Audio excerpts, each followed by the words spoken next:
Bapak Ibu sedulurku kabeh, suatu ketika saya pernah keliling ke Kabupaten Banjarnegara. Di sana kami bertemu simbah-simbah. Setelah ngobrol ngalor ngidul, simbah itu tanya pada saya, "Mas, aslinya dari mana?" Saya jawab, "Saya lahir di lereng Gunung Lawu di Tawangmangu, Mbah. Tapi istri saya dari Kalijaran Purbalingga." Mendengar jawaban itu simbahnya malah kaget dan bertanya lagi, "Kalijarane ngendi le? Sebelah mananya Mbah Hisam?" Lah, istri saya itu cucunya Mbah Hisam, Mbah. Wah, lah kok saya malah langsung dipeluk dan diciumi sama mbah-mbah itu. Ternyata si mbah itu santrinya Mbah Hisam yang ada di Kalijaran. Saya jadi ingat Bapak Ibu, Gus Yasin itu pernah bilang, berapapun usia kita, kita tetaplah seorang santri. Adabnya santri itu akan selalu memberi hormat kepada kiai meski kiainya sudah tidak ada. Setelah nyumi saya, simbah itu cerita banyak tentang almarhum Mbah Hisam. Termasuk bercerita bagaimana pondok pesantren Kalijaran itu dulu katanya dijadikan markas perjuangan di masa penjajahan. Bapak Ibu sedulurku kabeh, banyak sekali kiai yang terjun ke medan pertempuran di zaman penjajahan.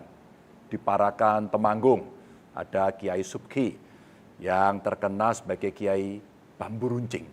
Di situ Bondo ada Kiai As'ad Syamsul Arifin yang menggerakkan santrinya, para bekas preman untuk ikut terjun di medan perang. Ada juga Kiai Abbas Buntet yang dikenal sebagai macan dari Cirebon.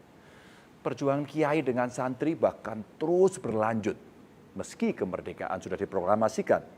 Apalagi setelah Kiai Haji Hasyim Asy'ari mengeluarkan resolusi jihad pada 22 Oktober 1945. Gerakan kiai dan santri terjun ke medan perang ini tersebar ke berbagai penjuru Nusantara.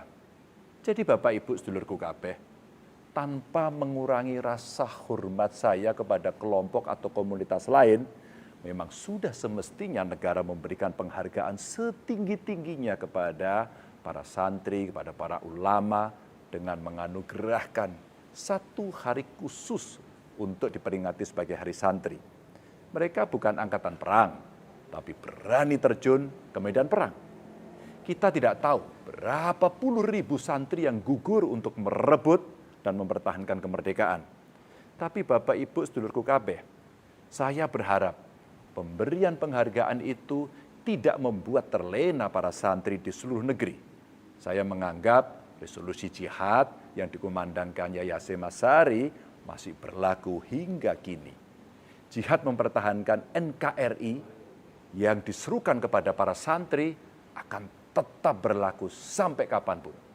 Mungkin ada benarnya yang disampaikan Bung Karno bahwa peperangan yang kita hadapi akan lebih berat karena harus berhadapan dengan bangsa sendiri.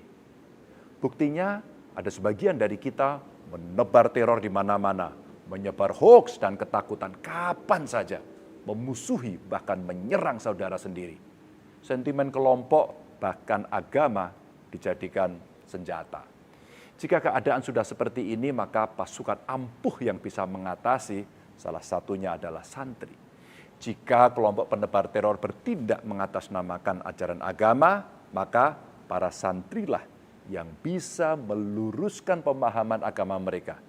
Jika ada kelompok yang menebar hoaks, yang korup, pemakai narkoba, maka santrilah yang bisa mendampingi masyarakat memberi pembelajaran yang benar.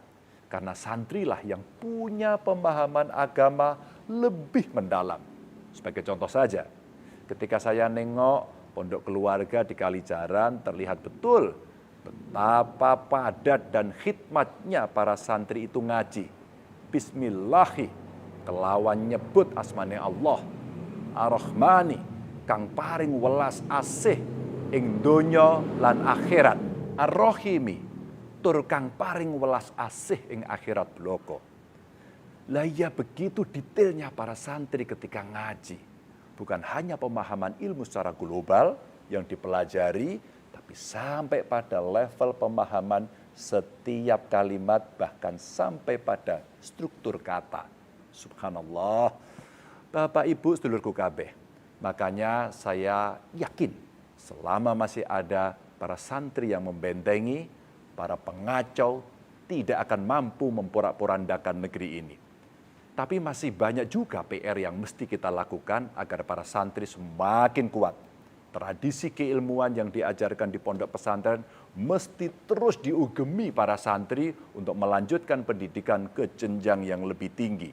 Karena pondok pesantren tidak melulu harus melahirkan pendakwah atau kiai. Lawang contohnya sudah banyak. Santri jadi gubernur juga ada. Itu Tuan Guru Bajang, mantan gubernur NTB, lalu ada Gubernur Maluku Utara, sekarang itu juga santri, Pak Abdul Ghani Kasubah. Yang jadi menteri banyak, bahkan Gus Dur itu santri, bisa jadi presiden. Santri juga berhak kok jadi dokter, jadi ahli nuklir, juga pantas saja. Mau jadi fisikawan atau bahkan jadi astronot juga boleh.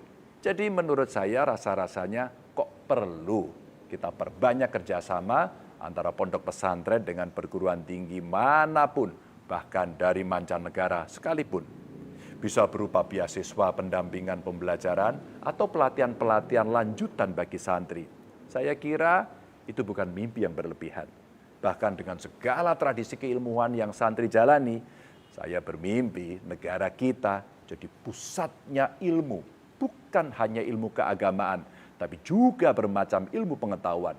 Segala prasyarat kita punya, semangat sudah ada. Sekarang zaman sedang menimbang seberapa keberanian kita untuk merealisasikan. Dan saya yakin para santri mampu jadi penebar keberanian menuju mimpi itu. Selamat Hari Santri, tetap semangat dan terus jaga kewarasan.